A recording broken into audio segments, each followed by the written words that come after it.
The Hash It Out Show is brought to you by Barreto Home Solutions,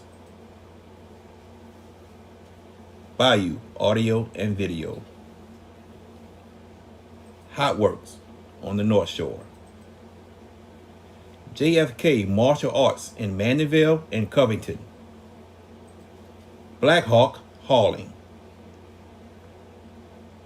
Lil Dizzy's Cafe, Wags Food and Culture, Moe's Pizza,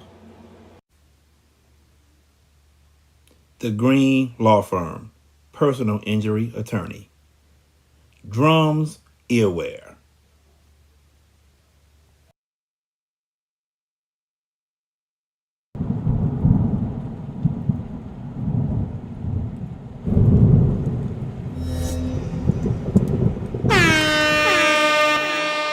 Hands up, hands up. If you winning and you don't give a fuck about a hater, tell them move, move, move, move. Cause I'm winning, I'm winning, I'm winning. I'm winning, I'm winning, I'm winning. I'm winning, I'm winning, I'm winning. I'm winning, I'm winning, I'm winning. Hands up, hands up. If you winning and you don't give a fuck about a hater, tell them move, move, move, move. Cause I'm winning, I'm winning, I'm winning. I'm winning, I'm winning, I'm winning. I'm winning, I'm winning, I'm winning. I'm winning, I'm winning, I'm winning.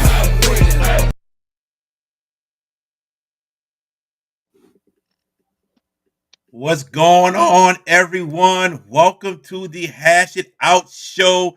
I am your host, JB the Sports Guy. We got a big show for y'all tonight.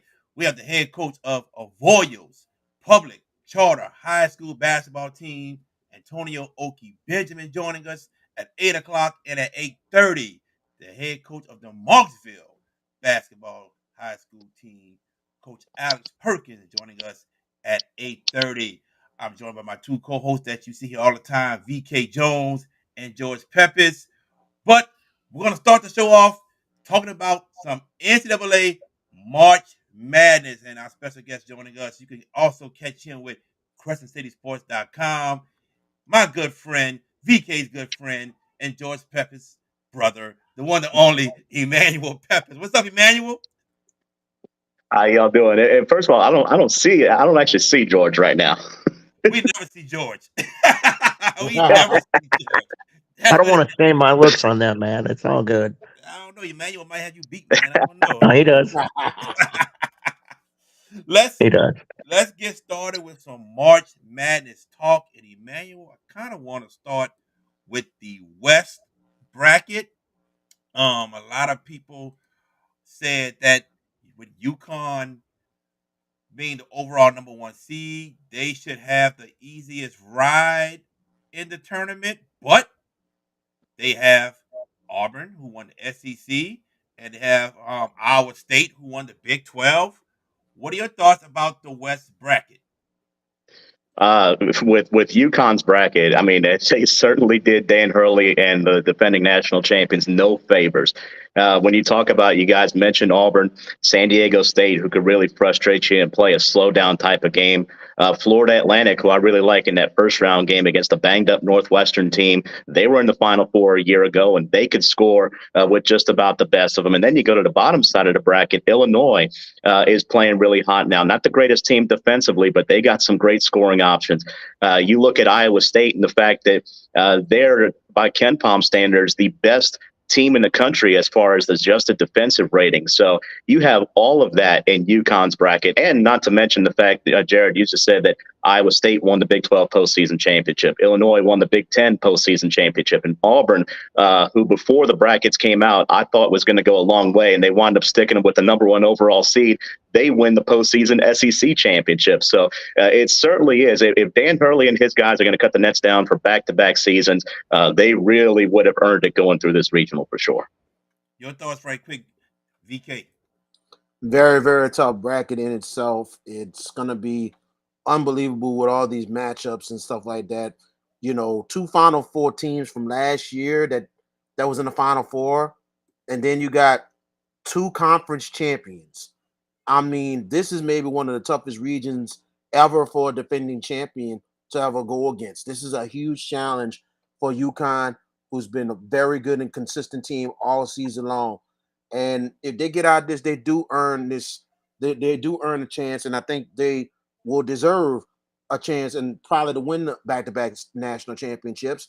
And then at the same time, if some way somehow UConn falls in this one, because all these teams can give them a fight, I think, Auburn can really give UConn some fits because of the combination of speed and size. So it could be interesting. UConn is the team to beat, but they're gonna have to earn their stripes because that is a really tough region. But if UConn don't make it, whoever comes out the East to me is the favorite to win the national championship. George Pepis, your thoughts on the West? I like this regional because of the depth of really good teams that is here. And you guys are absolutely correct in reference to the fact, as Emmanuel pointed out, they didn't do Dan Hurley any favors. Here's the thing the semantics that I want to bring up about UConn. It's a different role they play this year. They're the team that everybody's coming after. Last year, I don't want to say they snuck up on people. I mean, what were they, a 5 seed last year, I think, when they Yeah. won it? Yes. Yep. Yeah. So um, it's a different role being the hunted rather than being the hunter. And look, Auburn, I'm with Emmanuel. We're in lockstep. I like Auburn a lot, but to draw UConn, they can press you and force turnovers and do a lot of damage. That's what Bruce Pearl's teams do. That would be an enticing Sweet 16, and FAU's no gimme in that second round. I think they'll win it. The bottom side of the bracket, Illinois, like you said, I mean, like you guys said, that defense isn't great, but they do score a lot, and there's an opportunity there. Iowa State, uh, I don't know if it's automatic that they even get out of the first weekend. I think they will, but that's not automatic. That 7-10 matchup that awaits them could be a little bit of a problem. That's Washington State and Drake, uh, two interesting style teams, but it's a very depth bracket though. Emmanuel, as we go to the And okay, Connecticut was the so East we there. did the East bracket. My fault. So we You just could. talked the East. Now we'll go to the West, and that is North Carolina. And I'm not sold on North Carolina winning the West. And whenever I see Michigan State in someone's bracket as a 7, 8, 9 seed, I'm always like, look out for a Time Izzo tournament team because they really are a dangerous team in a tournament. It's like a different team once the tournament comes. I'm not sold on Baylor. Um, Arizona, I think can make it, but to me, the West is kind of wide open. What do you think? I think it has the potential to be, but I also think that North Carolina drew pretty well. And I say that because I don't see a lot of offensively dynamic teams that can challenge them early in the tournament, at least the first couple of rounds. And you certainly mentioned about Tom Izzo, and if Michigan State does get by, that's a team that's always to be respected, especially around this time of the year. It's going to be an absolute rock fight when Michigan State and Mississippi State play each other. And it may be the first one to 60 winds up winning that game. And then if St. Mary's, if seeds hold, and it is St. Mary's that gets to the Sweet 16, or if it is St. Mary's that gets to the Sweet 16, then I'm not sure that they have the offensive prowess to be able to beat a North Carolina.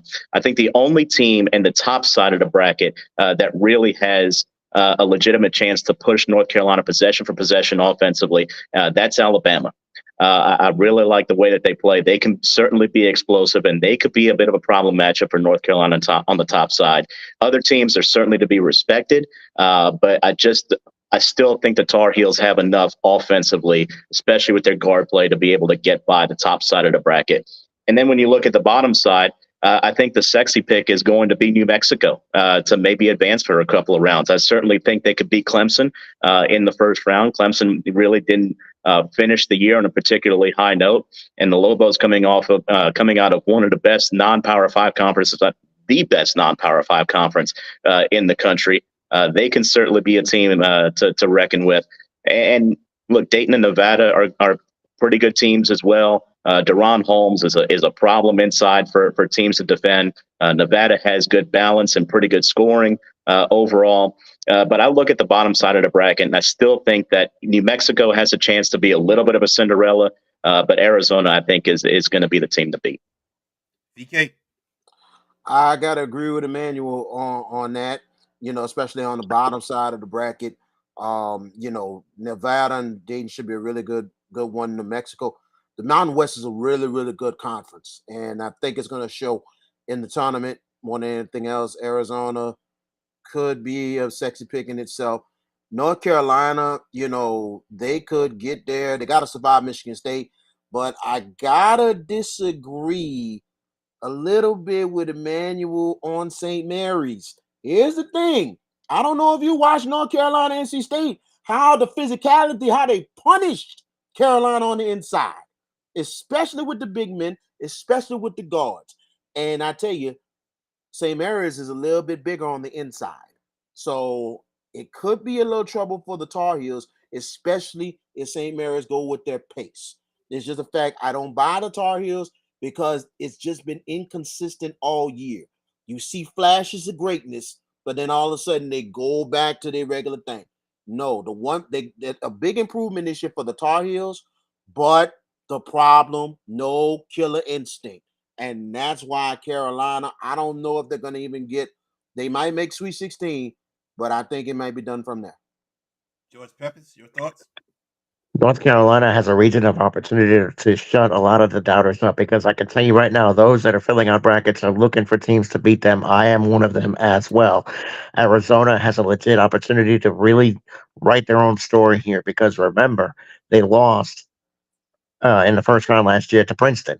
Could never adjust to the slowdown style of Princeton, how they play. And, they play at a different pace. Here's why I disagree with VK. I'm not liking St. Mary's in that side. I don't know if they get out of that second game against Alabama because Alabama's going to speed them up and score. They score crazy good, and I don't know if St. Mary's can keep up with that pace. I think Alabama and Nate Oates find their way to the Sweet 16. I get what you're saying about North Carolina and Michigan State potentially. Izzo, it is March, but this is not one of his better outfits, hence the 9 seed that they have. But Arizona is the team, I think, in that regional. I think it could be Arizona, Alabama in the Elite Eight, potentially. Okay, we're going to slide over to the Midwest bracket where Purdue is the number 1 seed. But we have a couple teams in there that could also be Cinderellas and McNeese State and even Sanford. But I'm going to ask Emmanuel, does Purdue right the wrong from last year and get to the Final Four? Or will there be somebody else from this bracket that gets there? Um, I they'll certainly right the wrong of losing in the first round. They will certainly right that wrong. Let's just get that out the way right now. And I do think that whether it's Utah State or TCU, for the record, I think Utah State wins that game. But whoever it is going to provide a little bit of a test. But I think Purdue passes that.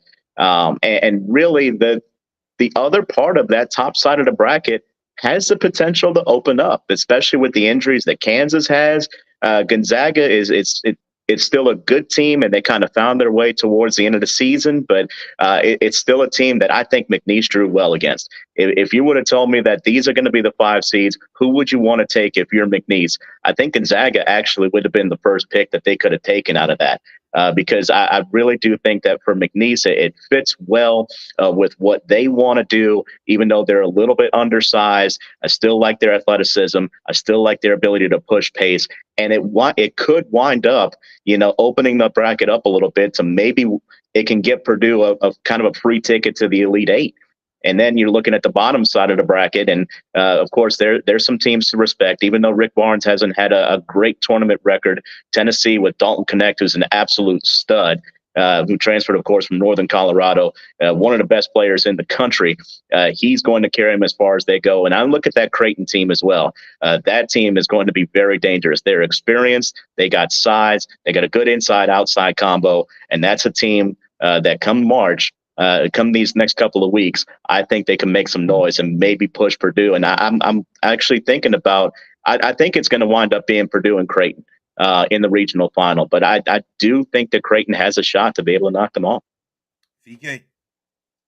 I gotta agree with Manuel on those two right there. Creighton and Purdue should be your Elite Eight more than anything else. I think the 7-10 between Texas and whoever they're playing should be interesting. Tennessee is not really to be trusted, especially they're a good team, but Rick Barnes, can't crack that code to get to the Final Four, and I think they will fall in itself. I think Oregon has a great chance of taking out South Carolina. South Carolina, a lot of improvement this year, but when it's time to get down for the get down, they lay down, and that's just lack. They're just trying to learn how to be successful, and it's a program that's going to be really good in the future. But Manuel is right. I think McNeese drew a very good five, and I think a good five to have a chance for them to win. And I think McNeese will win against Gonzaga, and I'll tell you why. Gonzaga is not the same Gonzaga anymore. This is not the Gorillas from the West Coast Conference. You see what happened this season, how St. Mary's punked them. Not once, not twice, 3 times this year. I like McNeese to get by against Gonzaga. George Pepis. A week ago, I said I didn't like McNeese in any draw, but when the draw came out, when this bracket opened up on Sunday, I saw Gonzaga and I see opportunity. I'm with you guys that they have a really opportune chance to win one game. I will tell you in that little mini pod, Sanford's going to beat Kansas. Kansas without Dickinson, the Michigan transfer, and the other kid that's missing, they're extremely vulnerable. They're going to go out. They are a very meek basketball team without those guys, and Sanford is good enough on their day to put them out. I'll call that upset. As far as Purdue, I've been on them since the beginning of the year. I think this is a season of redemption. I think the opportunity presents itself for them to go a long way. And then you talk about matter of trust when it comes to teams that don't do it in a tournament. Tennessee and Rick Barnes, they Connect is an outstanding player, one of the best in the country this year. And Emmanuel and I talked, and if not for Zach Edey, you're looking at that guy as the player of the year, right? So, but I'm not trusting Tennessee. Creighton feels like the most complete team on the bottom side of that regional, so I think we're all in lockstep as to who gets to the Elite Eight. I still like Purdue's chances to get out. Uh, there's some troublesome matchups down the road, but Creighton will be a very dicey matchup in the Elite Eight potentially. Let's go to the South bracket where Houston is the number one seed. Emmanuel, can we trust Houston with the injuries that they have and not being able to really score a lot offensively? Can we trust Houston to make the Final Four, or should we go another route? Because I'm feeling another route. You know what? I agree with you. I think another route. Houston is a little bit too inconsistent offensively for me, and I look at that second round matchup. There's actually potential for them to be out in the second round because you look at those teams in Nebraska and Texas A&M. Whoever it's going to be, that is going to be. They can match physicality with Houston. So Houston, I think, could be in trouble as far as the second round. If they pass that, you're still looking at, potentially Wisconsin or Duke. Maybe you get a Cinderella out of that pod as well. I know there are a lot of people who are on James Madison who had a fantastic year. Vermont, I mean, it's been a while since they won an NCAA tournament game. Of course, everybody remembers that upset that they had in 2005, I believe it was, against Syracuse. That's people may draw back to kind of old history there, but no matter what, I still think that Houston could be in a little bit of trouble. But on the other side of it, you look at the bottom side of this bracket, and Marquette is going through a big injury right now with Tyler Kolek. And what's his availability going to be like for the tournament? I do think that Kentucky is the most talented team on the bottom side of the bracket. And I think if they get back on the straight and path, that they're probably the best overall team on the bottom side.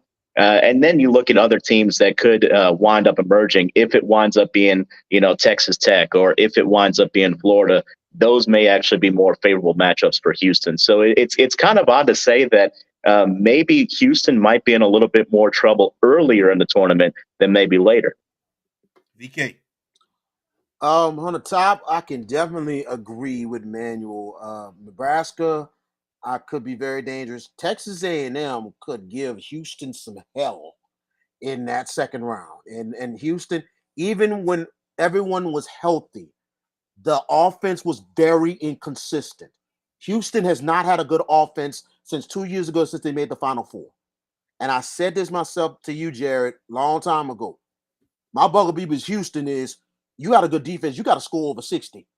You have to score over 60 if you're going to have a chance to win the championship. And they haven't. Now, the last couple weeks, they've been scoring 80, up to over 80. That's good. But now with the injuries and everything else, you have to score the ball in the tournament. You don't, you're in trouble. But that's what I think that Houston, they might go down second round. We will see. But at the same time, yeah, Texas A&M and Nebraska could give them a lot of trouble. And I ain't gonna lie, Wisconsin could do something, but I'm not gonna lie. This is where a lot of some of my upsets is about to happen because I see inconsistency between Wisconsin, Duke, Kentucky. I think they're going down in the first round because you have to think Duke has been helter skelter all year. And you look at Vermont, this is 20 years to the day that they beat Syracuse. And in the same seed, 13, they are coming to get Duke. And plain and simple, it'll be like the VCU game when Eric Maynor knocked them out. So I like Vermont. I like Oakland over Kentucky. Now that's a helter skelter team. That's a team that we have not seen consistency at all. You need some kind of inconsistency going into the tournament if you're gonna make a run. You ain't got that. Have a bad game, and it's gonna be goodbye. And like I mentioned, the other upset, I said that James Madison. I think James Madison, Wisconsin is gonna be a great game. I think James Madison has really proven themselves, and I think James Madison will get the win. But the team I would look out for on the bottom is Florida. Florida is very dangerous, got good inside players and good guard play. You've seen what they did to get to that championship, and they're one in the middle of the road teams. They got some big wins on their schedule, and they're very battle tested. All right, George Peppers, go ahead, man. How do I follow that up? Um, Let me start with Florida first because they suffered a very debilitating injury in the tournament, in the Big SEC injury. tournament, They did. and that's going to cripple them in Yep. this tournament. I don't think they get out of the first weekend. Marquette's going to got a free pass. I think they're on their way. They get a little bit of a, a little bit of ease in that with, but with Tyler Kolek, if I knew that that guy would be 100% healthy, Marquette's in the Final Four. That much I will tell you right now. To the top side of the bracket, Texas A&M. Let's understand one thing: Texas A&M out rebounds people by 17 rebounds a game. Those guys crash the boards, and their guards are pretty solid. They defend well. This is a interesting style matchup with Nebraska, who plays fast and they can score the basketball. Both those teams would give Houston problems in round two. Who is it going to be? I kind of lean A&M because I'm a believer in defense and I'm a believer in extra possessions. Now, VK was talking about Kentucky and everything else, and look, the resume of late with Kentucky makes me kind of like, oh, wait a minute, I'm not sure I'm going to get behind. Are they the most talented team, man to man, in this regional? They are. But again, the results down the stretch tell me that they could be vulnerable. I don't think it's against Oakland at all. James Madison and Wisconsin, look, Wisconsin's not inconsistent. They have caught fire. They are legit. But James Madison, when you win 32 games in one season, this could be FAU part two, potentially. They've got some work to do because this is not an easy draw. Wisconsin defends like nobody's business. Duke, Vermont, Filipowski's going to be too much. I don't see Vermont beating them. I think Duke wins that, but this could be a regional where it may open up. But I feel like whoever comes out of that part of the regional could be susceptible to Marquette at the bottom. I think Marquette, even with Kolek, I don't know. I'm not saying there's no team that could beat them, Marquette or Kentucky. One of those two teams that gets to that Elite Eight, I would favor over the top side, no matter if it's Houston. Even if Houston finds their way there, they're not Virginia. I mean, they defend like Virginia, but Virginia, when they won the title 2 years ago, they scored the basketball at a pretty good rate. Now, you mentioned VK down the stretch. They did get some points. Not enough, though. I don't feel like I don't trust them offensively. I just don't. I mean, but I may have them out in the second round. I don't know yet. All right. Yeah, guys, if I could just jump in here because Yes, sir. there is one point of contention I got to make, and that's on Kentucky, and their resume. VK George, you both talked about it, but look, I understand that they got bounced early in the SEC tournament, but look before that, 7 of their last 8 games, they go on the road to Auburn, they win. They go on the road to Tennessee, they win. They beat Alabama by 22 points. They have won 7 of their last 8 games before the SEC tournament. So I understand a whole body of work if you have some concerns about Kentucky, but we also talk about teams that you want them to be playing hot at the right time. And save for the SEC tournament, which sometimes conference tournaments, as you guys know, can be a crapshoot. Save for that, they had a really, really good stretch drive that I think makes them very dangerous here. All right. Emmanuel, I want to start with you. Your best Cinderella pick. Uh, so my best Cinderella pick, are we going as far as first round upsets, or are we going, as far as how far a team can advance? How far a team can advance? Okay, so I will say that I do. I could say this right now. I have McNeese in the Sweet 16. I believe, like I said earlier, they drew well. With Shahade Wells, Christian Shoemate, DJ Richards. I mean, they have so many guys that can get up and down the floor, and they're so athletic. And when you talk about BK, you mentioned about Gonzaga and how they're still a respectable team, and they're still a very well coached team. But they don't put the fear in you like some of the teams that we've seen from Gonzaga in the past. And then with Kansas, just too many injuries and too many key injuries to be dealing with. Now we learned today that McCullough is actually going to be out for the tournament. He's not going to be available at all for Kansas, on top of the injury to Hunter Dickinson as well. So I think that opens the door pretty good here for McNeese to be able to get to the Sweet 16. VK. Well, Manuel, thank you for taking that one. I tell you, uh, I know you. I know you got more. I know you got I more, got BK. I got another one. I got another one, and I think this team here, and I'm gonna tell you the reason why. This could be the upset of the tournament, and this team has a great chance to probably get to the Sweet 16. If they don't get there, they'll lose in the second round. My big upset Cinderella, Long Beach State. Long Beach State. And I'm gonna tell you why. I'm gonna tell you why. I know everybody laughing. I knew it's coming. Now, here's the thing. Here's the thing. Now, Arizona, you look at the history of them in the tournament. They only have 4 Final Four berths. And when was the last Final Four berth? 2001. That's a long time. And then you look at their tournament appearances in the last, you could say 18, about through the 2009 season, stuff like that. You know what I'm saying? We got a couple Elite Eights, but a lot of first rounds, Sweet 16s. They haven't got crossed that threshold. They got a good chance, but you can't really trust Arizona all the time. But here's the other reason. The huge story is this for Long Beach State. Dan Munson, coach who's been there for 17 years in Long Beach State, who put Gonzaga on the map first. Remember, he was the coach before Mark Field took over and took them to the Elite Eight. He led Long Beach State, winning record. New athletic director comes in, fires the man days before the conference tournament. Guess what?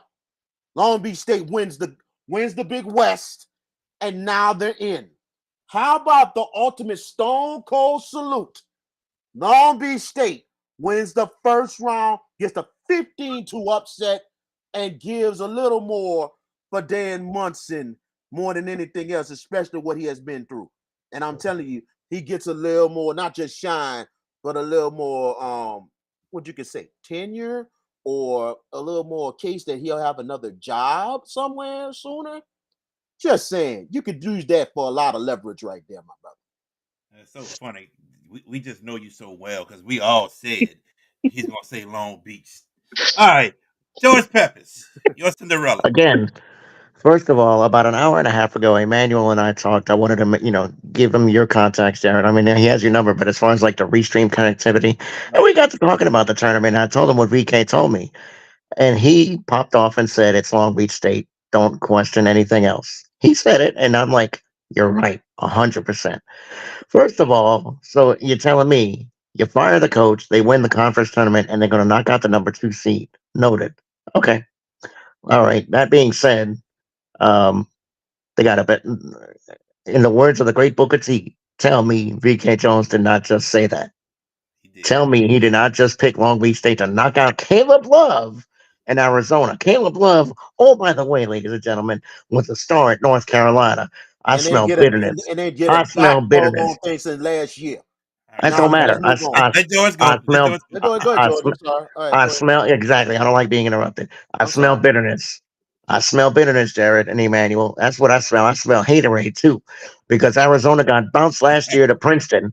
And you really think Tommy Lloyd's going to let that happen? Guess what? That seat's going to get hot. If they go out to a fired head coach, Tommy Lloyd's hot seat is going to get hotter. Arizona's going to dust Long Beach State, and they're going to make their way to the regional final. Who they're going to play? I mean, it could be North Carolina, could be. I say Arizona, Who's your Alabama. It could. Cinderella? Who's your Huh? Cinderella? Who's your Cinderella? My Cinderella, Yes. New Hmm. Mexico. All right. New Mexico. I think the Lobos because I'm high on. I know they lost in the conference tournament championship and everything else, but I think they drew a tailor-made first-round matchup, and there's just opportunity. I feel like for the Lobos to do well, and I think and look, McNeese, I get it. I mean, I'm with you. The spread is 6.5 to Gonzaga, and I'm not afraid of Gonzaga if I'm Will Wade and McNeese. So I can see McNeese going through, especially considering Sanford is my 13th seed that's going to knock out Kansas. But my Cinderella for the show will be New Mexico. Even they're a double-digit seed, and I think they're in the Sweet 16. All right. We got Coach Benjamin in the lobby, guys. So be our last question before we go to Coach Benjamin. I want everybody's final four, then your national championship matchup, and who wins. I'll start with Emmanuel. All right, so Final Four, I think UConn is going to earn it out of the East and out of a very, very, very difficult East regional. Um, I'll stay on the top side of the bracket, and I've learned now that I'm a little bit more bullish on Kentucky than everybody else, but I think that the regional sets up well, and the road sets up well for Kentucky in the South. I'm going to take the Wildcats to get out of the South regional. Out of the Midwest, like I said, I have Purdue and Creighton, and I'm going to take the Blue Jays. That's going to be my one kind of mini upset here. I think that Creighton is going to wind up getting to the Final Four. I love their size, especially with Ryan Kalkbrenner. I love their depth, the fact that they have so many different scoring options and they can hurt you in a variety of ways. And then the one that I'm really tossing back and forth on is the West. And I've really gone back and forth because you guys have made great points, especially about Alabama and St. Mary's. You know, is North Carolina going to hold as that one seed? But you know what? At the end of the day, I like this redemption story for Arizona, and I think that Arizona is going to make it to the Final Four. I think that the one thing is styles make fights, and like George said earlier, it was a bad matchup for them last year. With Princeton in the first round, and we all saw that kind of unfold. I don't think there's anybody as far as matchup wise that could pose a real problem as far as just being able to lock you down defensively and being able to slow the tempo to a grinding halt. That's what Princeton was able to do. Arizona really thrives on being able to get out on the floor, being able to run, being able to create some of those extra possessions, being able to get points in transition. And I don't see a team that can really excel as far as being able to grind the tempo to a halt. If it does wind up being St. Mary's that gets out of all this in the top side of the bracket, maybe it's them. But short of that, I don't see any team that can really slow down what they can do offensively. All right, And go um, ahead. and then my national championship, I'm going to have UConn against Kentucky, and UConn winning a title. All right, VK, quickly. Final four. I'm gonna go with UConn. They're gonna really earn that one. I'm gonna go James Madison coming out the South. From the Midwest, I have Creighton. They'll get by Purdue. Purdue's just cursed. Never been in the Final Four. West, I'm gonna go with St. Mary's getting to the Final Four. And my national championship will be between Big East rivals, UConn, Creighton for the national championship, and UConn repeats as national champion. George Pepis, Wow. Okay. For me, quickly. Emmanuel's dead right. UConn's gonna have to earn it. I think they will, but it won't be easy in the West. Between Alabama and Arizona to get to the Final Four. But because of Alabama's inconsistency a little bit down the stretch, I'm gonna go with the Wildcats. Arizona is my pick in the West, so I got UConn, Arizona in the Midwest. I ain't getting off that bandwagon. That train is riding all the way to Phoenix, Purdue, and in the South.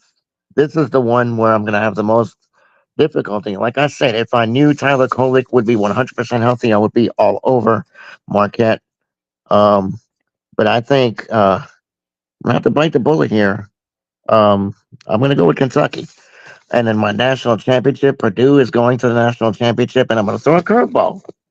Here's where UConn's run ends. Arizona, Purdue. It is the battle of redemption for the national title, and Zach Edey and Matt Painter and the Purdue Boilermakers cut the Nets down in Phoenix in a de facto road game. So Arizona's advantage playing in Phoenix, I think, sees them for an upset of Connecticut. But Purdue, I think, will be just enough to win the Natty. That's my pick. All right, my picks are UConn taking on Arizona, Purdue taking on, not Purdue, I'm sorry, Tennessee taking on Marquette. I have Tennessee versus UConn. UConn wins the national championship. That's what it's going to be. But anyway, my friend Emmanuel, man, thank you for joining us, my friend. We truly appreciate you taking time out your schedule to join us. Anytime. Y'all have a good rest of the show, and it's going to be Thank a you. fun tournament. Definitely. Thank you, Say Emmanuel. well. Thank you. All right, guys, we're going to move straight into the next subject. He is the head coach of the Avoyos Public Charter basketball team, and they just went back to back of winning state championship. We have the one, the only Coach Antonio Oki Benjamin. Coach, how you doing today? Thank you for joining us. Doing all right. Happy to be on, man. Appreciate y'all. Yeah, yes, definitely. So, Coach, tell us the feeling of going back to back with your guys. Oh man, it's a great feeling, man. And it kind of on the work that we've put in throughout the last couple of years, especially, man. And I'm still kind of excited. Still in that moment because you don't see those things often, and when you do see it, you talk about the prestige programs in the state of Louisiana, the Peabodys, the Madison Preps, the St. Thomas Moores, and to kind of allow yourself to be saying that we're back to back and mention with those teams. I mean, it's an honor. Was there any pressure on you and on your team about going back to back after winning the season before? Man, honestly, it's not really any pressure, man. It's just we go in that thing just preparing each game, taking each game a game at a time. And our ultimate goal is just to get there. And then once you get there, then it becomes, any man's game from then. So we prepared throughout the season to allow ourselves to be battle tested, to play against high level competition. And once we're in the game, we game plan it like any other game, and we go in there with an expectation of trying to win it. I saw your schedule. You played Anacoco, Madison Prep, Peabody, Lakeview. Talk about the significance of why it's important to have a tough non-conference schedule. I mean, because you got to raise the level of competition, man. I mean, like you can't. And I know a lot of, and I'm not throwing shots at anybody, man. A lot of coaches, they play for win and loss records, and I honestly don't, man. benefit there. One of my good friends, Alex Perkins at Marksville, you seen them just win the championship, and they had 16, 17 losses. I think they won the playoffs 18 and 16, but because of the level of competition that they played, it kind of allowed them to be ready for playoff basketball. And for us, man, it's just allowing my kids to see how those other teams prepare, how they get after of it some. And I mean, if you want to win, you got to play against winners. Before I pass it on to VK Jones, what was the reason that you wanted to become a coach? Man, I honestly didn't, man. That's what's funny, man. I came home from college as a young kid, kind of still, I wanted to kind of be an athletic trainer, kind of wanted to be around athletics. And when I came home, I'm from Marksville, and so I came home. The football coach at the JT Dunbar, and he kind of invited me to come around and just be around the program because I played football at Marksville in my high school days, and he just opened that door. And honestly, man, it's kind of been a match made in heaven for me. It's kind of like it was just natural for me. I picked his brain a lot with things, and I really didn't know. I was just asking questions, things, and like some of the things I was asking him was kind of engraved in me, and man, I just started it, took a chance. Kind of been in that seat since 12 years and been a head coach. Go ahead, VK. Coach Benjamin, we appreciate you, man. Thank you so much. You're doing some great work over there, and you're really doing well. Talk up. I'm actually first about your players. Yes, sir. Your players have really stepped up for you this year. Your veterans, and you look at the championship game more than anything else. You had to survive a really good Joseph S. Clark team, and Jalen really came up big. And can you tell us a little bit about him and also about the other player that was with you in the press conference? And they're basically really close to you in the system. Right. First off, JB is man, he's one of the hardest working kids I've ever met, and he puts in the work daily. Man, comes from a great family, and so all the things that you want as a coach, he instilled. He had that instilled in him, man. To do the way that he practices, he's a mighty mouse, man. That's what he is, man. He's just relentless. He doesn't have a stop but, man, and he's the perfect point guard for our system. And the other kid is actually my son, Armani. He's a sophomore. He's another kid. He's a gym rat. Loves to play basketball. Um, you know, he works hard, man. He's a leader for our basketball team. He accepts the challenges of guarding the team, the other best players. I think he's our second lead scorer this year. And so to have your two best players constantly in the gym and constantly tagging on other guys kind of makes my job easier on the back end of holding guys accountable. Like, man, you got to put the work in if you want us to succeed. And I live by slogan every day. I'm like, if y'all get visible, we get better as a team. And so just kind of want to harp on that. But when your best two players are in the gym and they're showing leadership and they're tagging on other guys in the gym, it's a match made in heaven with that. What you could say about them returning for another year to play for you and to have a chance to have for y'all guys to potentially maybe have a chance to three-peat next year? Honest question. They asked me this after we won about like the championship stuff. Man, I'll be honest with you guys. I never really talk about that to those guys, man.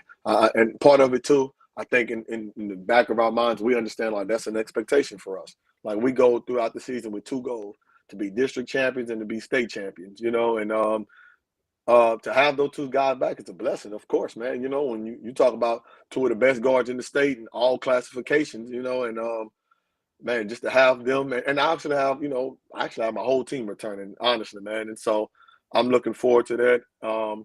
We've had a long season, and I gave those guys a couple of weeks off, and we actually go on spring break this upcoming week.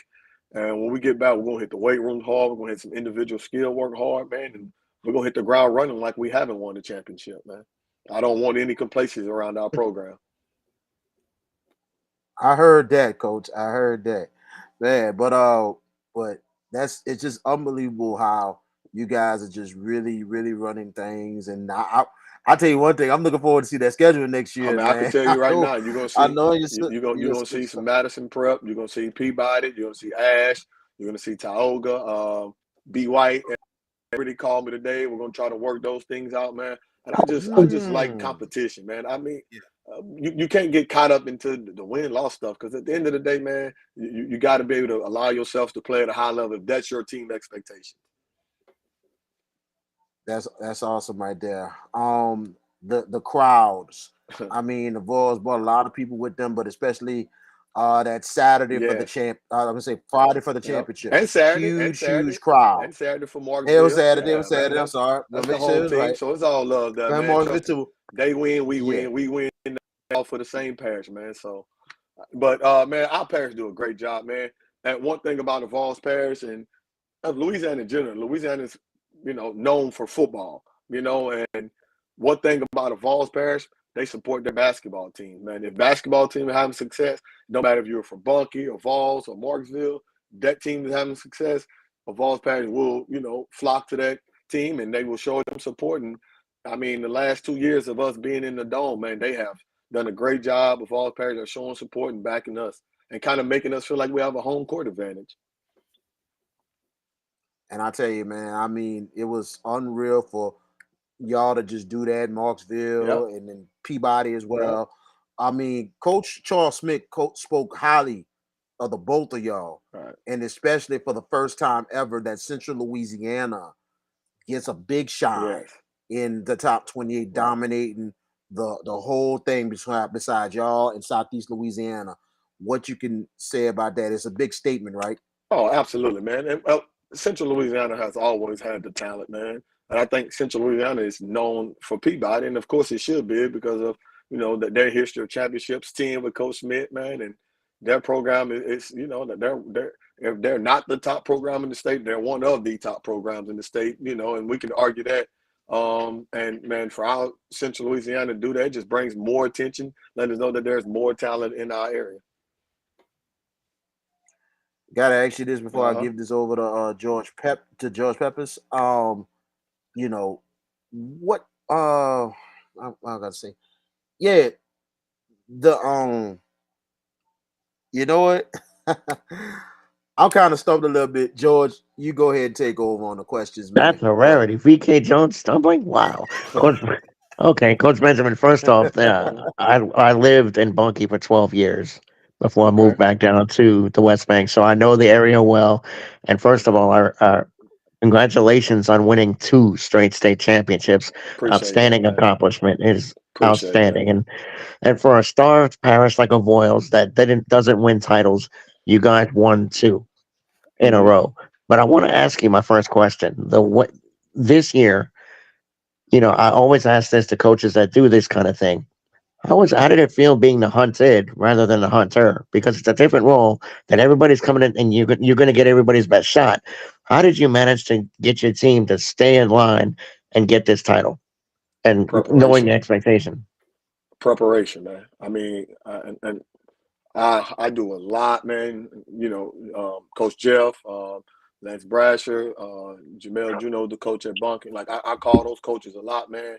I pick their brains a lot. But my thing is, if I'm not prepared, how can I prepare them? And so countless hours of film, game plan and stuff. And I feel like if we're prepared, then we're kind of ready for whatever in that situation, man. And so preparation is key always, man. You can't go in there. You can't let those guys go in there and say, well, figure it out on your own. You kind of got to have a plan. And sometimes, those plan doesn't go as you want it, but at least they know that I have something for them to allow us to have an advantage somewhere in the game.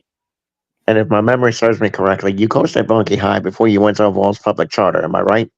No, I did not. No, sir. No, Oh, sir. I thought you did. Okay, never mind. But I was going to No. ask you, when you took the job at APC, what was the lure of Mhm. that school? Being that I don't want to say it's the baby school of the parish, it's the youngest school of Bunkie and of Voiles and Marksville. What was it about a Voiles Public Charter that drew you to them?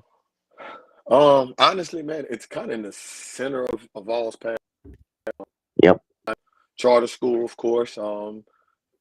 My director, man, she has a standard with academics there and art and things kind of and all good. The late great was actually our athletic director at the time, and I played high school basketball for his son Duke and AD at the time. They had it come, and I reached out to coaches, just trying to throw my name in the hat. And next thing you know, I mean, a week later, I was announced as the head coach there, man. And just honestly, me being able to know people, have that connection, coach understanding my background, understanding kind of me being a former college basketball player, having success with his son, and so those things kind of aligned in the right place to allow me to be in position to be there. And we have a You beautiful mentioned campus, man. If you ever come by, man, our campus college. It's a very been there, beautiful campus.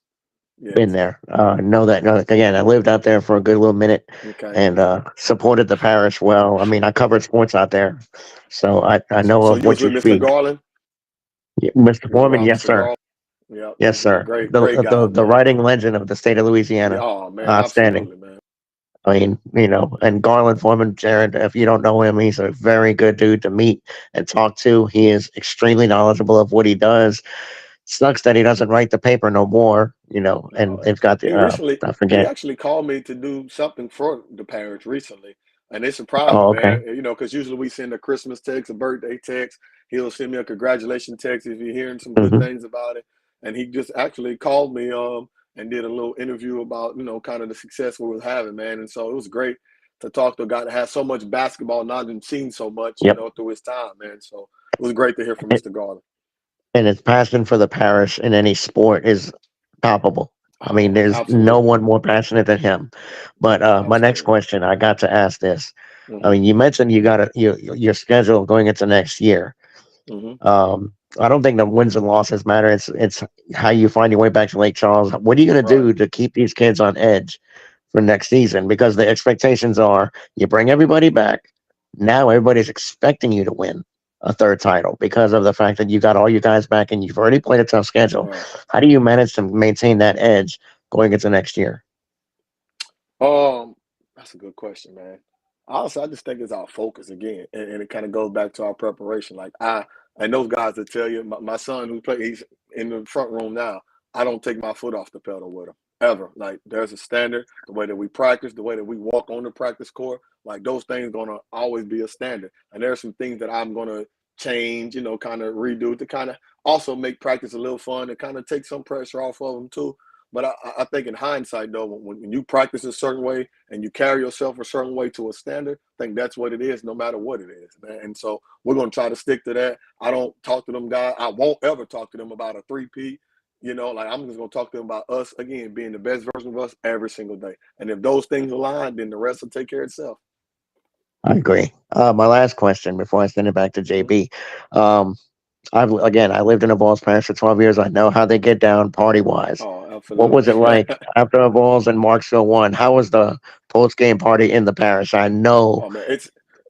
the food Man, was plentiful, I'm sure, and a lot of celebrations were in order.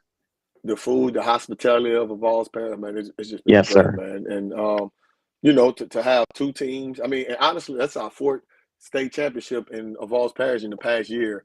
We won Hmm. two. Our baseball program won one last year, and then Marksville, man. So it's been great for our parish.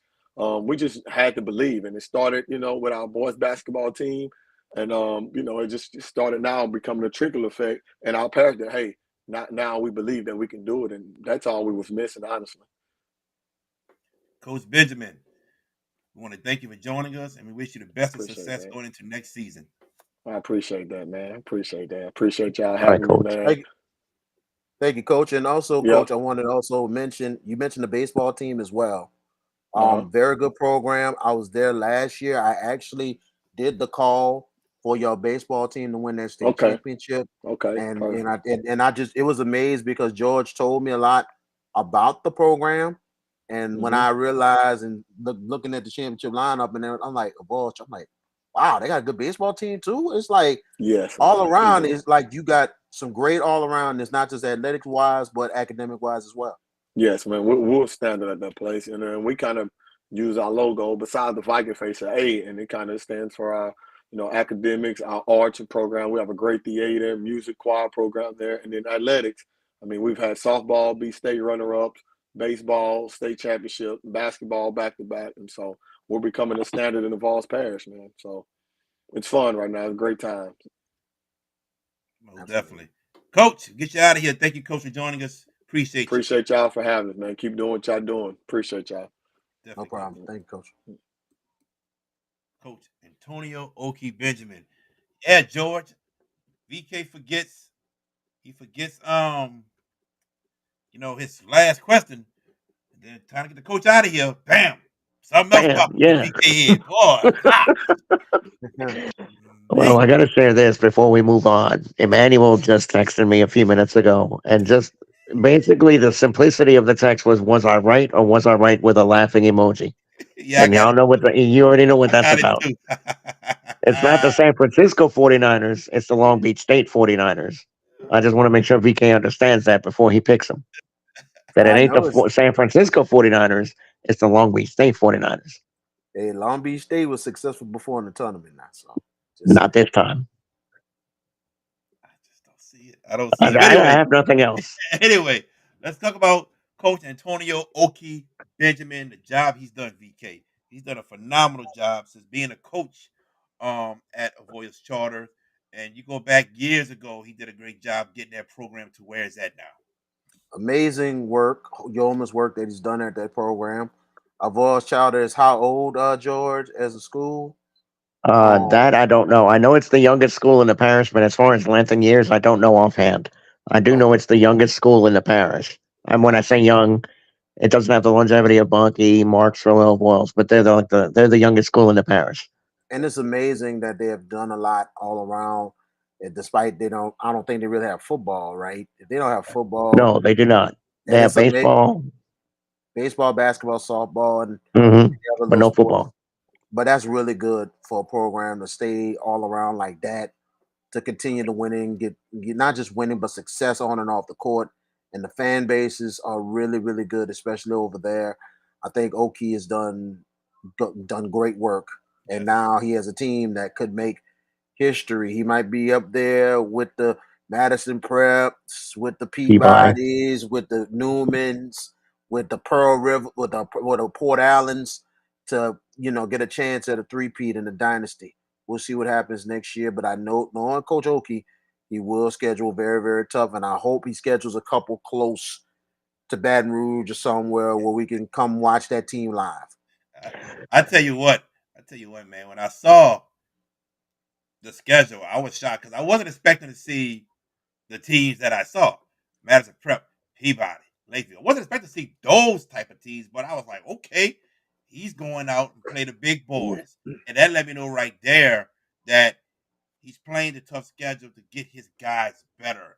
And that's what you gotta love about Coach Benjamin. Like he said, he is not worried about the wins and losses. He's worried about the development of his players getting better.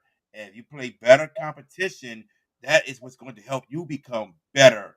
And as you can see, two state championships speaks for itself due to that factor. Go ahead, George Pepis. First of all, it was a pleasure interviewing Coach Benjamin tonight. And look, extolling the passion of Avoyles. Again, I lived there a long time, so I kind of know a little bit about how passionate they are. Uh, now if the football programs can make the same wave, look, Bunkie did a good job this year, got a couple of wins. Uh, the Bunkie girls basketball team made the state semifinals. Softball team's off to a great start. APC, their baseball team is on point again. Um, look, Coach Benjamin is doing a yeoman's work, and I admire what he's done, and I admire the fact that he's going to continue to schedule tough, and Yep. that keeps his team's focus. It's like, look, these are the kind of teams we're going to see in the playoffs. When in actuality, it's not. They're not going to play Liberty. They're not going to play Peabody. They're not going to play Madison Prep. None of those teams are in their division. So the playoffs, and I don't want to say put any disrespect on the other teams in Division Five, but let's be real. If APC could compete with a lot of those bigger teams, you would think they would be a very prohibitive favorite in Division Five if we stay in that form, which we're going to stay in that format next year. So yeah, it'll be interesting, and I hope VK is right that that one of the games is within a reason to where we can make that trip and watch them play live. But you guys got to see a Boyles Parish passion in full force. They will flock, and Coach Benjamin 100% right. They will flock to whatever team is rolling. I could tell you a quick story. I was in Marksville in 2011. They made the state playoffs, and everybody who was anybody showed up for that semifinal against a meet. They lost, you know. But that was a SRO crowd, standing room only. And Warren Douglas Stadium is a pretty nice sized stadium for a Vols parish, and they flocked and they flocked, and it was like tripping over feet trying to just find a spot. But me, being in the press box and everything, actually being on the one of the color analysts for that game, um, the passion that parish shows. And look, y'all ever want to go to a party with food? That's your place. I'm telling you from experience. There's a reason I got an expanded waistline, and it's because of AVP. Those guys can cook. They can get it on. They can hit that black pot and every other pot you can think of. They can hit it. Oh man, he blames it on Voyage Charter. He blames it on them. That's why Mm, he's mm, waistline. Man. mm, mm, mm. I ain't blaming them. I'm blaming the people that cook the food, not the school. Oh, okay. I'm sorry. I'm Mm. Oh sorry. no, I ain't blaming the school at all.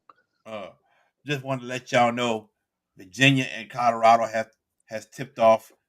Virginia leads Colorado State 2-0. Howard University almost completes the comeback, goes down to Wagner 71-68. Had a chance to tie it, missed three threes. Got Yep. two offensive rebounds, missed three threes to tie the game. And So LSU, for those that are curious, is out. North Texas has won 84-77 at LSU. They're gone. But kudos to Matt McMahon for a bounce back season. I mean, it was a disaster last year, unmitigated Oh, disaster. there you go. And they got it back this year. But I thought this was a bad matchup. I thought North Texas was going to win that game. I was unfortunate, for the Louisiana guys. I was right. I hate it, but North Texas was a bad matchup when that draw came out. Now uh, they'll probably play Seton Hall or St. Joseph's. That's their next match. We'll see. But kudos to Matt McMahon LSU. They had a good bounce back season. It ends tonight though. Ah, uh, Jared oh, is like has devil's advocates kicking in now. I mean, I feel bad What? for Say what you got to say. my cousin Jordan Wright. It's his last game ever, so I feel bad for him. But kudos to Matt. What's his last name? McCullough? Matt McCullough? McMahon. McMahon. Matt McCullough's the McCullough's coach at at Acadiana. Acadiana. Matt Yeah. McMahon. Uh, I, I'm I not. think I touched a nerve, EK. I'm not impressed with Matt McMahon and his staff. I'm This really not. all I know. This man not buying. He's not buying LSU men's basketball right now. That's all. I feel That's it. all it is. Should have suspended a previous head coach for 1 year and brought him back. We'll wait. Oh Mm, yeah, mm. I knew it. I knew where it was going. I knew exactly what the point of emphasis was. That the contention was. It was about Will Wade, and Will Wade is not going to stay at McNeese after this, especially if they get to the Sweet 16 like y'all think. Michigan, Louisville, big name programs that seen Will Wade succeed at LSU and doing what he did at McNeese, winning 30 games, 31 games, 31 games. You best 31. believe that man is going to find one of those two jobs to his liking if Ward Manuel's smart. I would get Will Wade because the guy wins. That dude is a winner.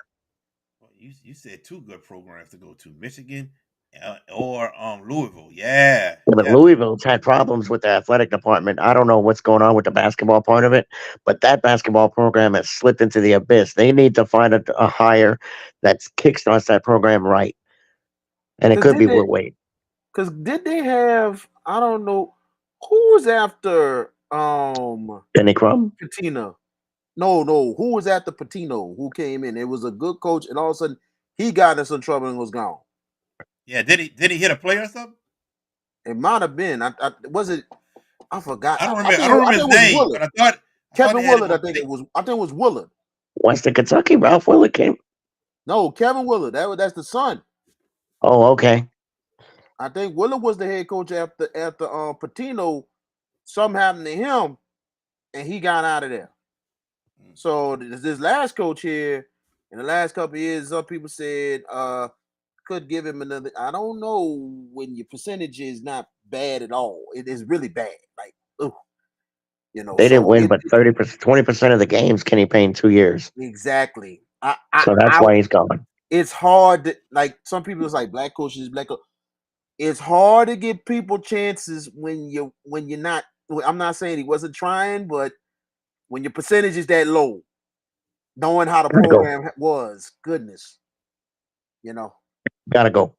Yeah, I kind of feel more bad for Juwan Howard being fired. To be honest, because the reason why, because the fact this man came off of a major operation and trying to get healthy once again. We know he acted a fool a year ago, but still he came off of a major medical operation.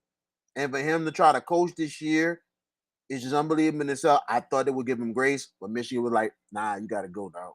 Well, Nah, let man, me let me. he hit somebody. He hit somebody in the face last year, and then you come back and you go 8-23. Nah, no, I'm like this no. as a Michigan fan. I agree 100% with the firing of Juwan Howard, and here's why. It's the old acronym of it's not how you start, how you finish. His tenure started great. It started beautifully. What did they get to the Elite Eight, the Sweet 16, and then poof, the results fell off, and they hit the bottom this year, last in the Big Ten, meekly going out against Penn State in the first round of the Big Ten tournament. You mentioned about Juwan and his and the guy from Wisconsin where he popped him, and then this year, him and an assistant coach got into it badly, and there was a lot of a lot of temperament there. I'm not surprised at all that Jawan Howard's gone. His results have slipped from when he started. I mean, he's a good man. Did a lot. Fab Five national championship game 2 years in a row was an integral part of that. Yeah, Should have beat Duke in '90. Well, should have beat North Carolina in '93. Yeah, I'm still bitter. Your boy, the we're guard not. for. Oh, I'm We're not. not. Not really. The VK not. I know, but I'm saying we had But them beat. If Chris I, Webber doesn't do that step off and all that craziness, I take the he national walked and title. called timeout. I could take that national, but that's the one time I'm being an honest person and an honest fan. That's the one Lucky. national championship. Yeah, we were good, but we didn't earn it. The next time when we got it, oh, we earned that thing. We That earned it. one, The yeah, tight. The whole game was a tight ball game the whole it time. was, it It was. was. I'm just saying the fact it was unfortunate for Michigan to make that huge That's mistake. that's them. That's just all it is. That's on them, not Carolina. Carolina said Mm-mm. thank you. So I mean, he I'm walked not gonna say that. clearly. Yeah, he walked, called a timeout when they didn't have it. Mm-mm. Somebody when they bitch got on up saying call timeout, and he calls it. Hey, that's on them. That's not on Carolina. I cannot say Carolina did not earn that Right. because they played No, the whole game. I But can't say there was a toe to toe battle the whole game, but Carolina hit big shots every time Michigan was trying to make runs in that game. Carolina hit some big shots, threes, got some transition baskets that Michigan never got back on. But again, that's 1993. That's a long way ago. But and, and Juwan Howard is no longer at Michigan, and I thought it was justified in that sense. And I get the operation and everything, but just the results were not there down the stretch. right. And that's why, in the win now mentality with the NILs and the portals and everything else, you better bring your A game every time, or else your seat's going to get hot. And if your impossible scenario comes true about Long Beach and Arizona, if I'm Arizona and Tommy Lloyd goes out in this round, in the first round, Jared, that seat's going to get hot. Very. and for It will. And for Jawan Howard, you know, a big thing I can say about that, thank you for doing everything you can and also getting them banners back to Chrysler Arena and also honoring the Fab Five. It took a long time for Michigan to get that together to Yes. do that, but it's too bad the result didn't do what it did. But for him to, I commend him for that because of the fact of the matter is, you look at it for a long, long time for them banners to be buried and to not be brought back until now and to honor that team is huge in itself because that's a huge part of Michigan basketball history in itself. All right. Before we go to commercial break, I'm gonna let VK take this and let him talk about Lisa Stockton. Yes, sir. Lisa Stockton, the longtime head coach of the Tulane Green Wave, announced her retirement today after 30 years of being on the sidelines for the Tulane Green Wave. She has won numerous games and also NCAA appearances, postseason appearances. And today she announced her retirement. It's going to be interesting to see who will be the candidates that will take over. But big time props and congratulations going to Lisa Stockton for a job well done at Tulane. And she will move on. And I hope she enjoys her retirement. Yes, most definitely. We're gonna take a quick commercial break, and when we come back, hopefully we have Coach Alex Perkins. If not, We're going to talk about the women's basketball bracket right here on the Hash It Out Show.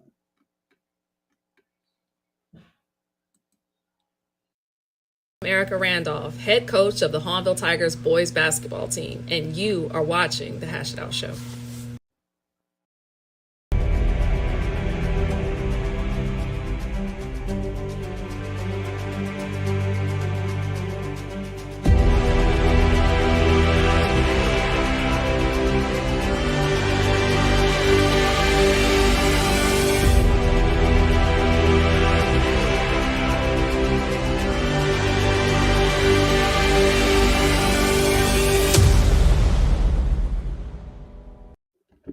Welcome back to the Hash It Out Show. I'm your host, JB the Sports Guy, joined by VK Jones and George Pepis. We will be back tomorrow night right here on the Hash It Out Show at 8 o'clock. We're going to start the show with one of the hottest, most sought after recruits in the nation with just about 30 scholarship offers. He is a four-star running back from Archbishop Shaw High School, Jasper Parker. He's going to join us tomorrow. We're going to talk about his recruiting, talk about the upcoming season he's going to have, all that good stuff. And right after that, at around 8:45, I'm going to talk about a little bit of Grambling State University basketball. They will have a game tomorrow at 5:40. Win or lose, we're still going to talk about their season. Mr. Santoria, did I say it right? Yeah, Santoria? that's it. Santoria Black. Santoria Black will be joining us. All right, guys, let's get into the women's bracket. Well, we got some time to spare. Yes. I'll start with you, George. What are your thoughts about the women's bracket? Period. It's wide open. I mean, let's be real. South Carolina is the team to beat. They have not lost a game yet. They are the favorites. But I need you guys to check out our group chat. Emmanuel just sent me this, and I forwarded it to our group chat. And it's poking fun at VK. You might want to check it out.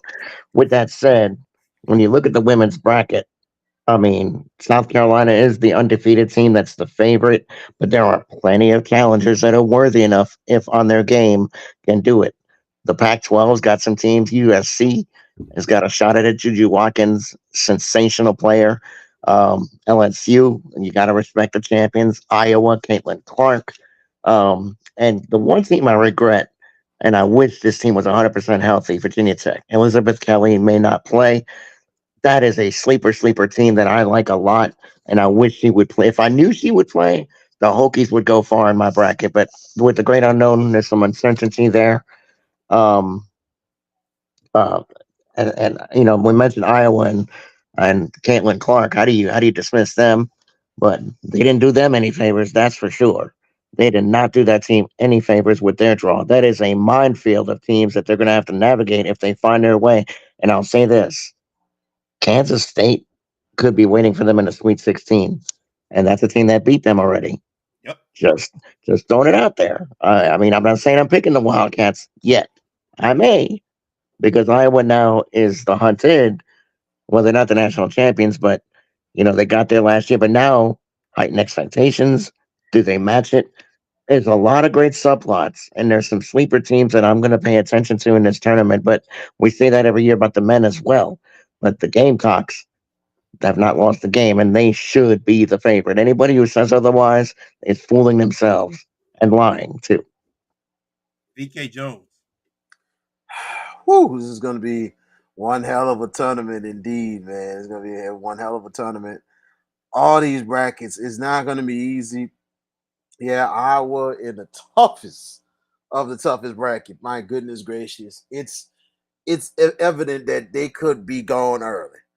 And on top of that, whoever comes out that thing, but at the same time, it's some way somehow, and I don't think it's going to happen. But if some way somehow the Iowa Hawkeyes come out of this bracket, to me, they could win it all if they come out of this bracket because you got the toughest of the tough on this whole side. Now, South Carolina, they're going to be looking for redemption in itself. They're undefeated. They are the favorites. So I really think it could be interesting in itself to see what happens. The rest of the field is going to be interesting to see what happens. especially Texas being a number one seed, the year that they're having, and also with the head coach who has done wonders since he's arrived at Texas. Remember, there's the same head coach that took Mississippi State to a national championship and could have won it and upset at UConn. So this is going to be interesting itself down the line. Well, as you all have previously stated, South Carolina is the favorite, and they should be. They should be. When I look in this Albany one bracket right here, and I look at it, Notre Dame. Do I think they can beat South Carolina? No, but do they have one of the best point guards in the nation, and she's just a freshman? And Hannah Hidalgo, yes, she makes that team go. And I really like Notre Dame to get to the second round. But I'm going to say this: could Notre Dame get to the Sweet 16? Yes, but it will not be easy if they match up with Ole Miss. Tell you now, this Ole Miss team, this is a scrappy bunch. So I'm looking forward to that second round matchup. But I look at this Fairfield Indiana matchup. I feel an upset happening. I really do. And I think, wasn't it Ole Miss that upset Indiana last year in the second round? I think Yes. so. I think another upset is brewing here. When I move to the right, man, Iowa, Kansas State, LSU, and UCLA. I think that's what's going to happen in your Sweet 16 matchups. And it's funny that it's a possibility if LSU wins the first round, Haley Van Lith will face her former team in Louisville. And Louisville will want to spoil that party so bad. But I don't think Iowa gets out of the bracket if those four teams make the Sweet 16. I really don't. I just don't see it happening. Now, if I go to the bottom bracket, Texas. I said it must have been quietly good because I didn't hear nothing about Texas this whole year. But I'm really feeling this is all Stanford's bracket right here. I think Stanford moves to that Final Four, and you go to the other side,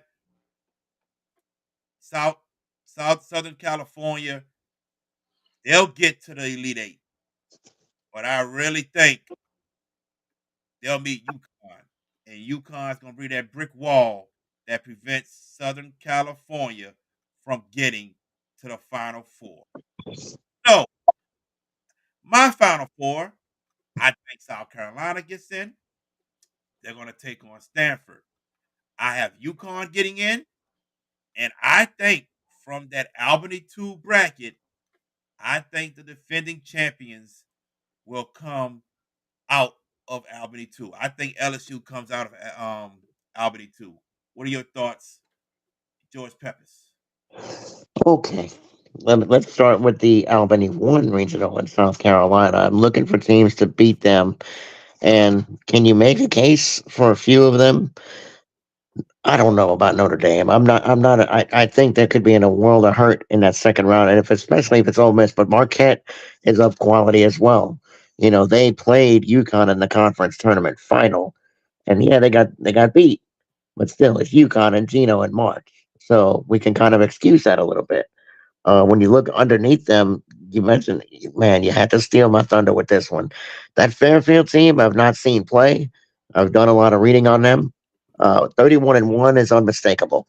That team wins a lot. Indiana, they will get upset. They will get upset. But with that said, uh, it's kind of hard for me to envision a scenario where Dawn Staley is not in the Final Four.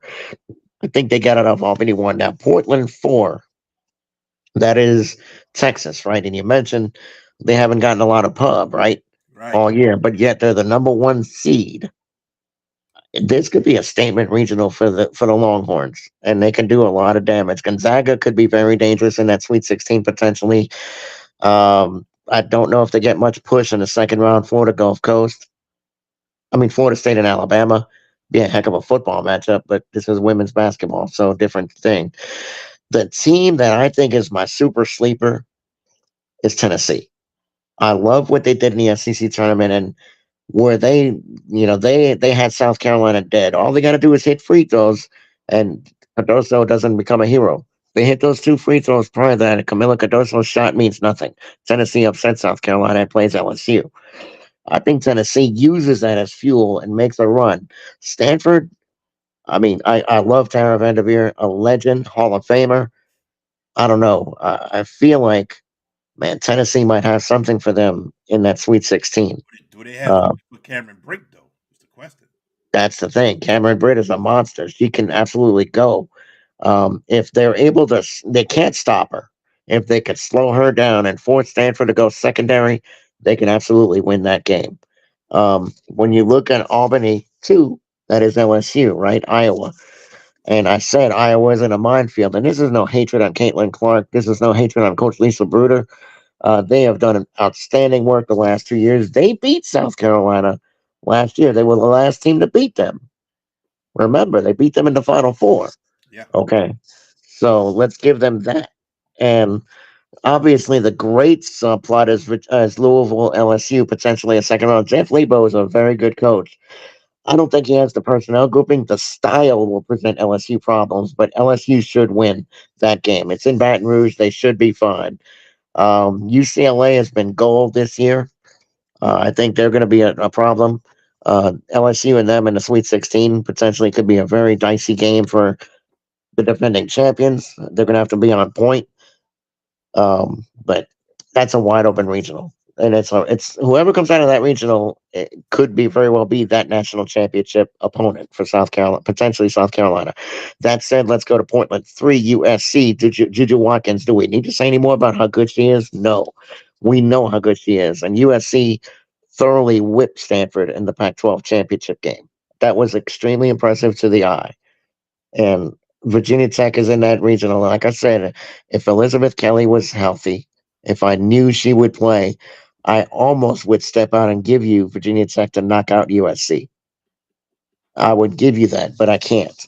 I can't because of the uncertainty of her status. On the bottom side of the bracket, UConn is UConn. They are what they are. I mean, there was some chinks in the armor this year. There was a little bit Early. of Early on though. early Early on. on. I know, and they got it together. And Paige Beckers is a star. She's a star. She is that good. Ohio State, though, you best not sleep on those girls. They had a superlative season. They are deserving to.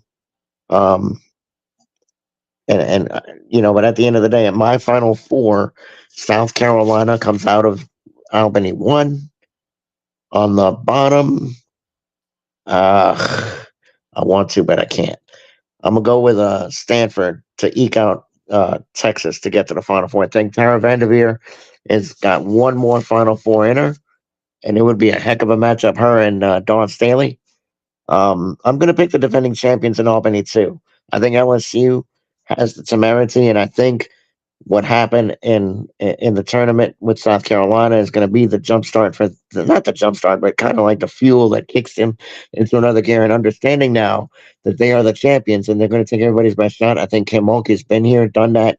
LSU sees their way to the Final Four.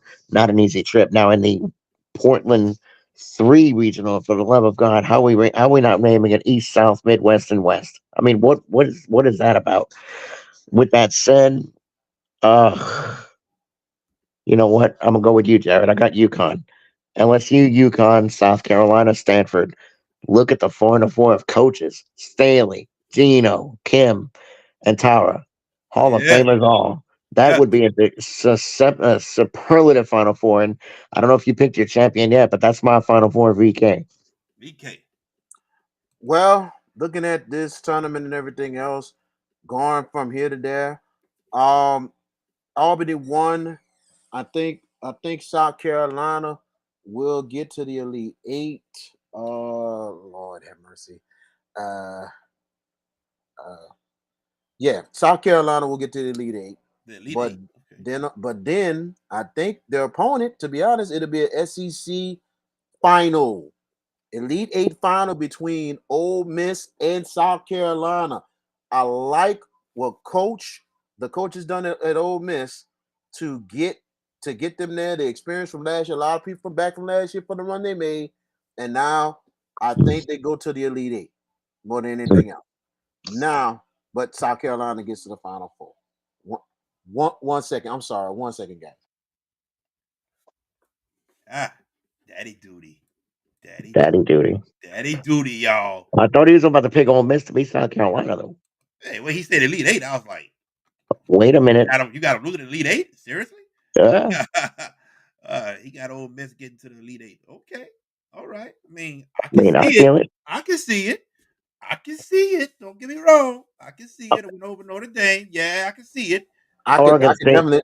Here's the thing about Ole Miss beating Notre Dame. Hidalgo is unbelievable, but Notre Dame is down a bunch of players.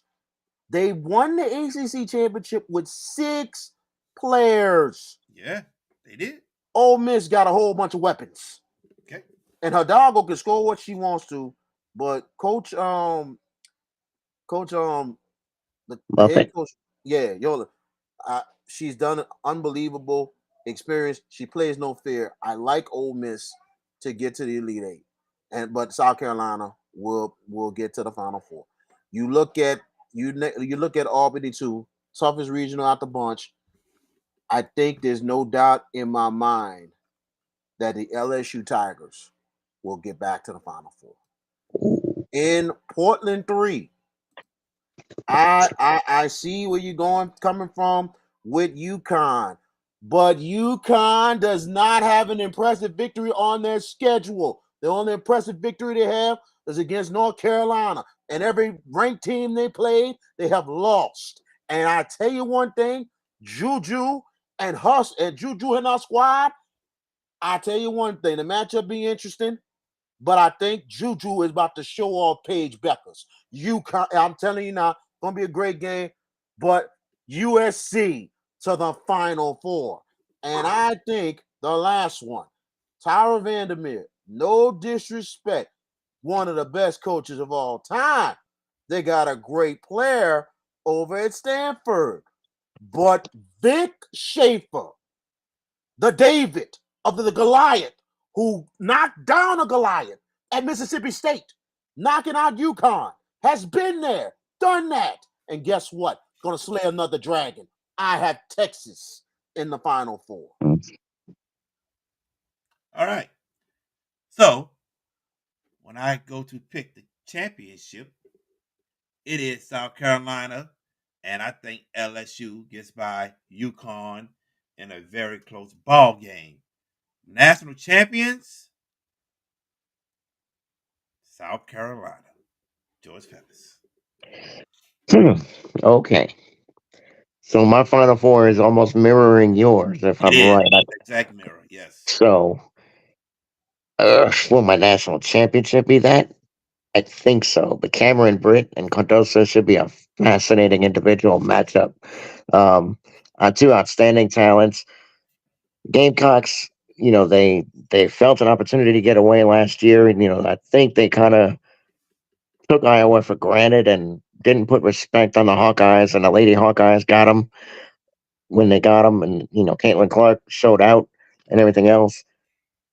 I don't think there's going to be none of that. I think the Gamecocks, I'm convinced, they beat you in many, many ways. They can speed you up, they can slow you down, they can get you inside and outside. They are a complete basketball team. On the other side, I have LSU and UConn. UConn has Paige Beckers, outstanding talent, right? I disagree with VK about Juju dog walking her. That's what it sounds like he's intimating, but I'm not going to say that. If Elizabeth Kelly was healthy, I would take Virginia Tech over USC, just for the record. But she's not. That's why I have UConn in the Final Four. LSU beats UConn, and boy, it would be so great to see Kim Mulkey pull down and cut down the nets for a second time in a row at LSU.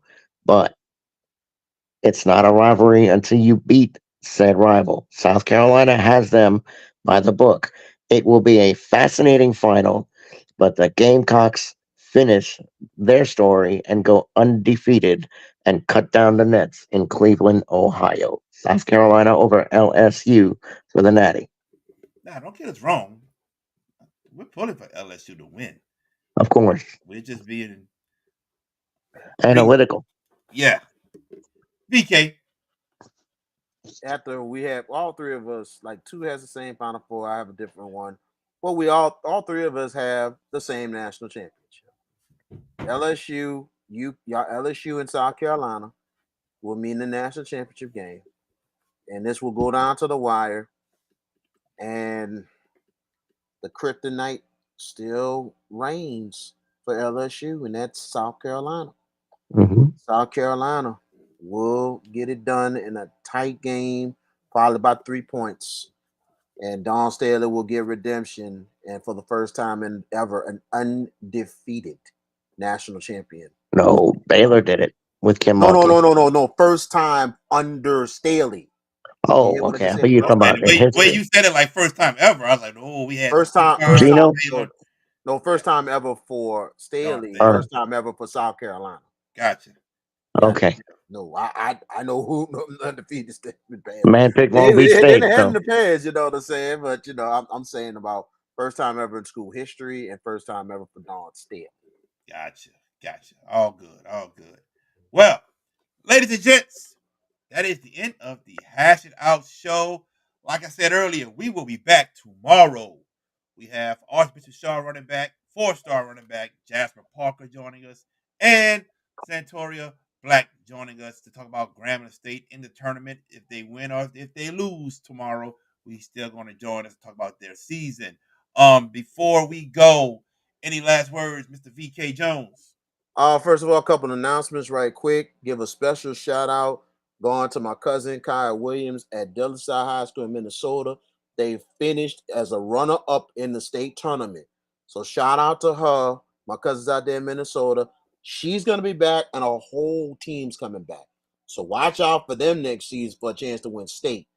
Also, Jordan Smith, a big shout out to him, a big member of the Grambling basketball team, who formerly is actually from the West Bank.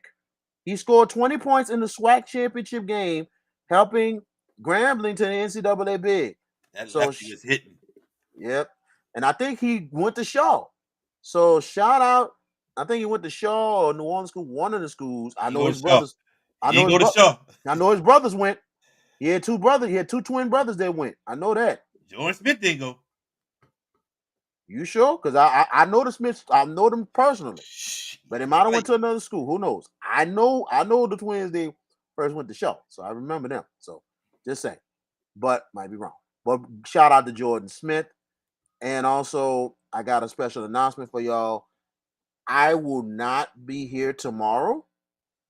VK Jones is on assignment. I will be broadcasting Nickel State going against Louisiana Tech tomorrow in Thibodeau. And also, I will be broadcasting the UNO game Friday, also on ESPN Plus. So check it out on Wednesday and Friday, Nickel State against Louisiana Tech. And then Friday, Nickel State, UNO, game number one of a big 3 game set. So this is a great opportunity for me. So I just want to give y'all guys a heads up. I wanted to make an announcement to y'all and to the fans out there. But I appreciate y'all supporting everything as the Hash It Out show continuing to roll with things. And I know, Jared, you might be, yeah, we got to talk a little bit about Friday, but at the same time, bro, hey, appreciate y'all. Good to be here tonight. Good show. Yeah, this dude funny boy. He made a special announcement about not being on the show tomorrow, George. I don't know how you got me following that. I just don't know. But Yeah, no, kudos that you got two close people to me in that game Friday night at Thibodeau. Emmanuel, of course, is the voice of the UNO Privateers. He'll do it for the ticket. 1061 FM, the new sports 24-hour sports station. So I got to see him and VK in the booth, and I got something for Emmanuel though. I'm gonna get him to do something for me. Because of the fallacy that we heard earlier about Long Beach State's going to beat Arizona. Emmanuel's got something for you. That's who sent that picture to me on Facebook that I sent in the group chat. North Beach, South Beach, Pontchartrain Beach, it don't matter. Arizona by a million. I don't know about a million, but they'll win. That said, this was a great show tonight. We gave you a lot. Obviously tournament talk. Disappointed we didn't preview the CBI though, the College Basketball Invitational. I'm kidding when I say that. I'm kidding when I say that. Um, some other breaking news that came out earlier: Chase Young is going to have a neck procedure done. He will miss part of training camp. The new Saints acquisition. He has a neck procedure he's going to undergo, and he's going to miss some of training camp. And Not like the Saints that sign broke down players. Go ahead. You just throwing it out there, Mickey Loomis. Get out the house. Just saying. But this was a great show tonight. Looking forward to tomorrow night. And I want to know, Jared, can I do a sales pitch with Jasper Parker and ask him how interested he is in Michigan? I mean, Blake Corum's gone, so we kind No, of need. no question about his top interest in this and that. None of that. No, just I'm joking when I say that. I'm just, as a Michigan fan, I might just go fanboy and say, Jasper, look, bro, Ann Arbor's cool, a really nice place to be. We got a national title to defend. We need you. But no, I ain't gonna do that. It's a credibility thing. It's journalistic integrity, so we're not gonna do any of that. But this is the best 3 weeks of the year, starting tonight actually, yeah, and Thursday. I mean, I gotta work, so I'll miss the first block of games. And that's all right. That's all right. There's another whole block of games, and I'm working Friday. Same thing. But three great weeks of college basketball, and check out the Hash It Out Show.com. We're putting together a bracketology. All three of us are gonna submit brackets, but we've got what 20 people so far for the men, and I think like 9, 10 people for the women. 20 for the men. Um, You can catch it. You can catch the bracket actually on the Hash It Out Show Facebook page. on the Catch it Facebook on there. page. Facebook page. Yeah. Okay, all Come right, on but we over. What you say, VK? Come on over. Come on over. exactly All Yeah. fans, Yeah. all comers, Anybody. coaches, anybody. Come on over. Anybody. We love Yep. the challenge. exactly. I mean, but when you pick Long Beach State over Arizona, what kind of challenge is that? Just saying. Just Remember, saying. remember, we didn't I'm have gonna remember 50 of if they them. win. I tell you what, boy, we're gonna have egg on our face, man. Me and Jared and Emmanuel. Oh my God, the humiliation. I told y'all. Oh my, it's gonna be more uncensored than what we're doing on the show right now, Jared. But it's gonna be messy. Yeah, My no If my doubt. those my 49ers beat Arizona, yeah, it's gonna get I very messy. I got a nice tune Oh, waiting if they win. I'm sure you do. Ooh, I Here's got a one for. nice Well, I tune. got one for you too. Okay, well, I got one. If Long Beach State goes out, hit the road, Jack. Don't you come back no more. There you go. That's I'm just saying. But Jared, it's a pleasure, and I'm looking forward to tomorrow night. And Jesper's our only guest. Oh no, we got the Grambling Yeah. Centoria. Santoria And Black. you know what? I'm pulling for Grambling tomorrow to win their first 4 game. I Yeah, think we they all would are. play.